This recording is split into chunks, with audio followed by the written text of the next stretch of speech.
Después de que naciera Nicolás, mi mundo cambió irreversiblemente. Las noches dejaron de existir, sustituidas por madrugadas interminables de tomas, llantos y una ansiedad constante por no estar haciendo lo suficiente.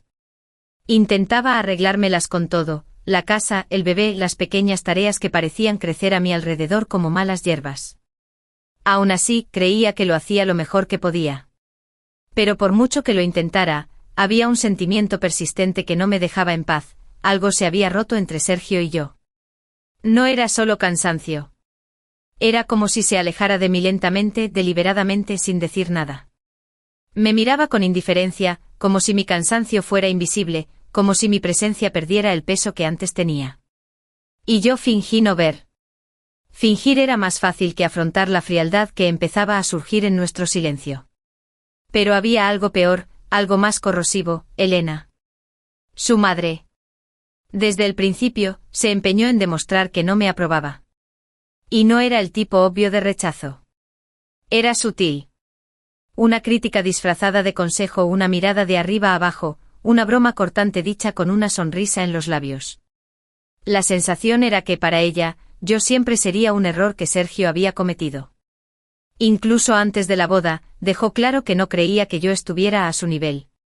Y cuando nos casamos, la máscara cayó para siempre. Todavía había un mínimo de civismo, un intento de guardar las apariencias. Pero eso desapareció por completo cuando me convertí en madre. En cada visita, se comportaba como si estuviera esperando a que fracasara. Como si contara los días para que perdiera el control. Entonces vivíamos en un pequeño piso de alquiler. La estructura era limitada y los gastos nos asfixiaban. Fue entonces cuando a Sergio se le ocurrió una propuesta: comprar parte del antiguo piso de Elena, donde había vivido antes del divorcio. Según él, sería una oportunidad de tener más espacio, menos alquiler y estabilidad para Nicolás. Nos aseguró que sería lo mejor para todos. Sobre el papel, parecía razonable. Dudé, pero Sergio insistió con tanta firmeza que cedí. Quería creer que estábamos construyendo un hogar para nuestro hijo. Pero lo que no sabía era que ese nuevo hogar traería consigo una sombra que se negaba a desaparecer. Elena aparecía con frecuencia, como si aún fuera la dueña de todas las paredes. Comentaba los muebles, criticaba la disposición de los objetos, insinuaba que yo no sabía mantener una casa. En una de las primeras semanas, se presentó con bolsas de la compra y dijo sin miramientos que se quedaba a pasar la noche. En otra ocasión, se quejó de cómo alimentaba a Nicolás, como si yo fuera una niñera inexperta. Sergio no hizo nada. Solo me dijo que tenía que entender su forma de ser. Que estaba sola, que era su forma de preocuparse. Intenté entenderlo. Lo intenté tanto que empecé a desaparecer. Dejar de cuidarme era automático. Mirarme al espejo se convirtió en algo que evitaba. Ya no reconocía a la mujer que veía allí. Pero nadie parecía darse cuenta. Ni Sergio. Ni Elena. Una noche, después de otro día agotador de ser ignorada, corregida y tratada como una carga, me senté en el sofá con Nicolás dormido en mis brazos y lloré en silencio. Fue un llanto contenido, sin ruido, como si necesitara ser discreta incluso en esto. En ese momento me di cuenta de que me había convertido en un fantasma en mi propia casa. Y entonces sucedió. Un error pequeño pero suficiente para revelarlo todo. Había puesto el vigilabebés en la habitación de Nicolás para escucharle mientras yo estaba en la cocina. El aparato tenía una función de audio bidireccional. Con las prisas del día, olvidé apagar el sonido. Mientras fregaba los platos, oí voces. Me acerqué al monitor esperando que fuera algún sonido de la calle, pero entonces reconocí las voces. Sergio y Elena, arriba. Al principio, eran los comentarios de siempre. Pero pronto se convirtieron en algo peor. Me ridiculizaron. Me llamaron descuidada, dijeron que era una molestia. Y luego, por si fuera poco, Sergio dijo, solo servía para una parte del pago inicial del piso. Ahora ni siquiera sé si este chico es realmente mío. En ese momento, todo en mí se rompió. El dolor, la rabia, la humillación. Pero no lloré. Respiré hondo. Y comprendí. No había más tiempo que perder. Aquella noche dormir fue imposible. Me tumbé junto a Sergio como si viviéramos en mundos diferentes. Mientras él respiraba plácidamente boca arriba, mi corazón latía tan fuerte que parecía que me iba a estallar en el pecho. Me quedé mirando al techo, repitiendo mentalmente cada palabra que él y Elena habían dicho en aquella conversación. Era como si esas palabras se hubieran tatuado directamente en mi piel. Lo que más me dolía no era el contenido en sí, aunque eso era cruel. Lo que me dolía era saber que no había sido un arrebato impulsivo. Era algo cultivado. Un plan, tal vez incluso antiguo, urdido por ellos dos. Una complicidad silenciosa que me excluía por completo. A la mañana siguiente Sergio se comportó como si nada hubiera pasado. Me besó en la frente y me preguntó si Nicolás había dormido bien. Le observé como si estuviera ante un desconocido. No había ni rastro de arrepentimiento en su rostro. Se sentía cómodo con su mentira. Se fue a trabajar como todos los días, sin darse cuenta de que en ese momento, yo ya había cruzado una línea invisible en mi interior. Las ganas de enfrentarme a él eran enormes. Pero sabía que necesitaba más. Necesitaba ver más allá de las palabras que había pronunciado con tanta naturalidad. Necesitaba averiguar hasta dónde llegaba esta farsa. Empecé a observarlo todo más de cerca. Me di cuenta de que sus turnos parecían cada vez más largos, que había llamadas que solo contestaba cuando estaba en el pasillo, hablando en voz baja, como si ocultara algo. Los mensajes de su teléfono móvil se cerraban rápidamente en cuanto me acercaba. Por mucho que intentara encontrar una excusa racional, una parte de mí ya lo sabía, nada de eso era paranoia. Simplemente estaba viendo por fin lo que siempre había tenido delante. Y por si fuera poco, Elena reapareció sin previo aviso. Llamó a la puerta con 2 maletas y la cara limpia, diciendo que había roto con Javier y que necesitaba quedarse unos días. Apenas terminó la frase y ya estaba entrando, diciendo que la casa seguía siendo suya. Sergio le abrió paso sin dudarlo. En cuestión de minutos ya estaba instalada, como si nunca se hubiera ido. Elena volvió con el mismo aire de superioridad de siempre, como si el tiempo que había pasado fuera hubiera sido una pausa estratégica. El segundo día, durante la cena, anunció con una sonrisa venenosa que iba a renovar la habitación de invitados. Dijo que quería elegir nuevos papeles pintados y, mirándome directamente, me preguntó si podía ayudarla. Después de todo, Clara, sigues queriendo que la casa esté bonita, ¿no? Como si yo fuera una decoradora mal pagada. Sergio no reaccionó. De hecho, empezó a presionarme para que volviera a trabajar. Lo justificó diciendo que las cuentas estaban apretadas, que la presencia de su madre en casa me permitiría dejar a Nicolás a su cuidado durante unas horas. Solo de imaginar a mi hijo en manos de aquella mujer se me erizaba la piel. Pero discutir era inútil. Ya no me escuchaba, solo oía la voz de su madre. Unos días después llegó el golpe definitivo. Sergio me propuso transferir parte de mi fondo de emergencia para ayudar con las reformas. Parecía una oferta generosa, algo que aceleraría la amortización del piso. El mismo piso que, según él y Elena, no era realmente mío. Fue entonces cuando todo se aclaró. Me estaban rodeando. Burlándose de mí. Poniéndome a prueba. Su intención era clara, echarme. Hacerme parecer desagradecido, inestable, tal vez incluso incompetente. Y si reaccionaba mal, lo utilizarían como justificación para alejarme definitivamente. Pero subestimaron a la mujer en la que me había convertido. La maternidad me dio una fuerza silenciosa. Ya no era la misma de antes. Si pensaban que me iba a desmoronar, estaban a punto de ver algo completamente distinto. Aquella noche esperé a que la casa se quedara en silencio. Elena se había acostado pronto y Sergio se había marchado a arreglar algo en el trabajo. Cogí el móvil y llamé a Lucía. Contestó al segundo timbrazo. Le conté todo, desde lo que había oído en el monitor hasta las señales que había notado. Lucía no dudó. Necesitas pruebas. Y tienes que protegerte. Ahora mismo. Pasó las siguientes horas ayudándome a recopilar audios, mensajes, registros de llamadas. Me remitió a un abogado de confianza, Álvaro, y me hizo prometer que no dudaría. Clara, esto puede convertirse en un infierno. Pero no estás sola. Y saldrás de esto más fuerte que nunca.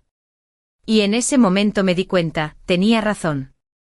No solo iba a sobrevivir. Iba a darle la vuelta a la tortilla. Desde el momento en que decidí actuar, algo dentro de mí se encendió como una chispa que se convirtió en fuego. Ya no se trataba de intentar comprender, justificar o perdonar. Se trataba de mí. De proteger a Nicolás. De evitar que me borraran como si nunca hubiera existido. Y sobre todo se trataba de no permitir que siguieran sonriendo mientras me destruían por dentro. Durante los días siguientes me volví silenciosamente estratégico. Instalé una pequeña grabadora en el pasillo que conducía al despacho de Sergio, el lugar donde solía atender las llamadas cuando pensaba que no le estaba prestando atención. Empecé a anotar horarios, archivar mensajes sospechosos e imprimir extractos bancarios. Cada detalle importaba. Nada más pasaba desapercibido. Cuando llevé todo esto a Álvaro, el abogado designado por Lucía, fue directo. La parte del piso que supuestamente habíamos comprado juntos estaba registrada solo a nombre de Sergio. Mi nombre no aparecía en ningún documento legal. La casa donde vivía, donde cría a mi hijo, me la podían quitar en cualquier momento. Había confiado. Y ahora podía costarme todo. Todavía digiriendo esta revelación, ocurrió algo aún peor. Una noche, mientras dormía a Nicolás, el vigilabebés volvió a captar voces. De repente el sonido de Sergio al teléfono llenó la habitación. Me quedé quieta escuchando. No había ruido de fondo. Solo su voz, clara, cruda, despiadada. Se rió. No, no tiene ni idea. Sigue con esa ilusión de madre devota. Es solo cuestión de tiempo. Pausa. Luego un susurro cargado de veneno. Nicolás probablemente ni siquiera es mío. Y si lo es, haré una prueba, contrataré a un buen abogado, cortaré cualquier pensión alimenticia y me quedaré con el piso. Volverá a casa de sus padres como si nunca hubiera existido. Me quedé a oscuras con Nicolás en el regazo y los ojos fijos en la nada. Todo mi cuerpo temblaba, como si el suelo bajo mis pies hubiera desaparecido. No había imaginado que Sergio fuera capaz de algo tan frío. No era solo una traición conyugal. Era una conspiración. Un plan para borrarme. Para reducirme a la nada. Aquella noche no lloré de tristeza. Lloré de odio. Por primera vez sentí este sentimiento arder dentro de mí. Y me dio claridad. Me dio concentración. Al día siguiente reservé una prueba de ADN. Siempre había sabido que Nicolás era su hijo, pero ahora necesitaba la verdad por escrito. Un escudo contra las mentiras que aún intentaría difundir. Mientras esperaba el resultado, seguí con mi rutina. Preparaba el desayuno, cuidaba de Nicolás, fregaba los platos y sonreía cuando era necesario. Pero por dentro lo estaba diseñando todo. Pieza a pieza. Sin prisa. Sin fallos. Elena no tardó en darse cuenta de que algo había cambiado. Intentó indagar. Incluso me preguntó si necesitaba ayuda con el bebé, tratando de fingir compasión.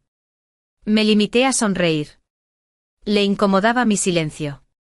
Quizá pensó que me había rendido, que estaba a punto de irme sola. Lo que no sabía era que la mujer que habían intentado borrar se había despertado. Fue durante esta fase cuando por primera vez en mucho tiempo decidí cuidarme. Fui a una peluquería que acababa de abrir en el barrio. Quería cortarme el pelo, cambiar algo. Al entrar me recibió Inés, la dueña. Era simpática, ligera, con una energía que me hizo bajar la guardia. Charló conmigo como si me conociera de años. Mientras jugueteaba con los cables comentó casualmente. Estoy saliendo con un chico llamado Sergio. Es curioso, él también tiene un bebé. Pero no para de decir que su ex era inestable, que lo dejó todo y desapareció. Se me heló todo el cuerpo. Respiré hondo. Ella no sabía quién era yo. Sergio la estaba viendo. Mintiendo.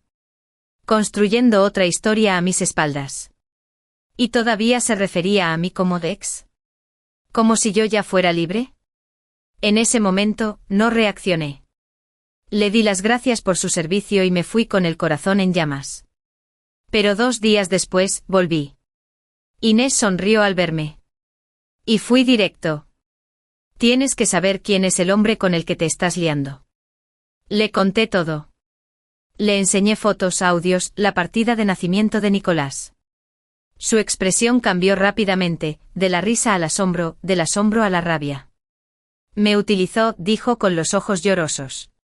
Pero no va a seguir así. Clara, voy a ayudarte.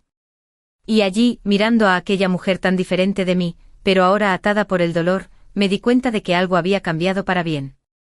Ya no estaba sola. Tenía pruebas. Tenía aliados. Tenía fuerza. Y lo más importante. Ya no tenía ninguna duda de que no había vuelta atrás. Después de la conversación con Inés, volví a casa sintiendo una especie de fuerza que nunca antes había experimentado. No era rabia ni tristeza. Era claridad. Sabía que había cruzado una línea que no tenía vuelta atrás. Sergio no era solo un hombre infiel, era alguien peligroso, calculador.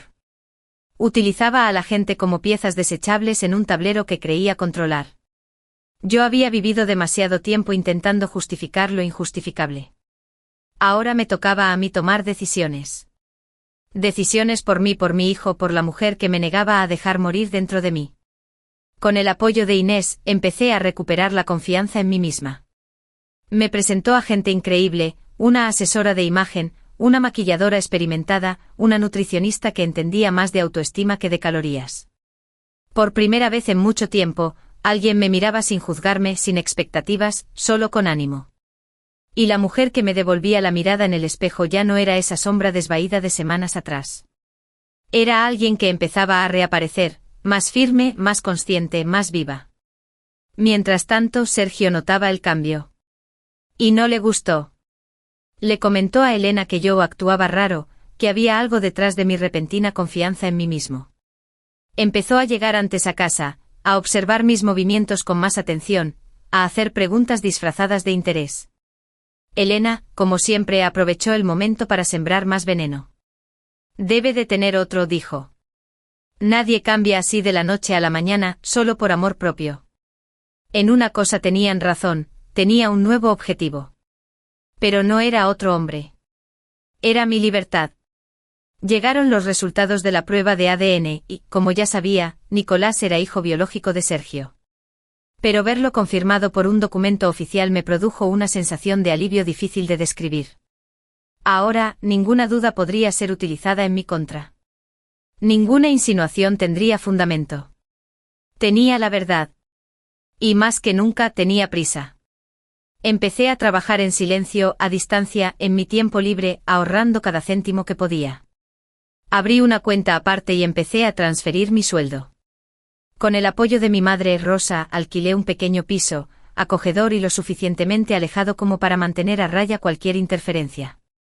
Y con la ayuda de Álvaro organicé todo, documentos, pruebas, peticiones. Mientras tanto, Sergio seguía pidiéndome dinero. Ponía excusas como para pagar las facturas de la casa, aunque yo ya sabía que parte del dinero acabaría en cuentas vinculadas a Elena. Era un juego viejo y sucio. Pero ahora tenía las reglas en mis manos. El colmo llegó una noche. Estaba en el sofá con Nicolás dormido en mi regazo cuando Elena entró en la habitación como si fuera la dueña del mundo. Se cruzó de brazos y dijo en el tono más seco posible: ya que ahora eres tan independiente, quizá deberías buscarte otro sitio para vivir. Sergio y yo necesitamos espacio. En ese momento, todo se aclaró como el agua. Ella realmente pensaba que había ganado. Que yo iba a salir con la cabeza gacha, llevando a mi hijo de la mano, mientras ella ocupaba mi lugar sin remordimientos, como si siempre hubiera sido suyo. Sonreí. Una sonrisa tranquila, que ella claramente no entendió. Y le contesté: tendrás el espacio que quieras, Elena. Pero no de la forma que imaginas. A la mañana siguiente, antes incluso de que Sergio se despertara, lo preparé todo. Puse a Nicolás en el cochecito, terminé el papeleo en el cuaderno y me fui. Sin complicaciones. Sin complicaciones. Me fui directa al nuevo piso. Mi espacio. Limpio, tranquilo. Por primera vez en mucho tiempo, respiré hondo y sentí paz. Álvaro pidió el divorcio ese mismo día. Adjuntamos todo, la prueba de ADN, los audios captados por el monitor, los estados financieros, las huellas de las conversaciones sospechosas.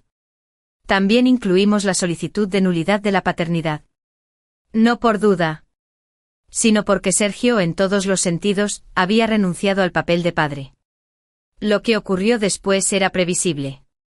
Sergio intentó volver, llamó decenas de veces, envió mensajes llenos de culpa.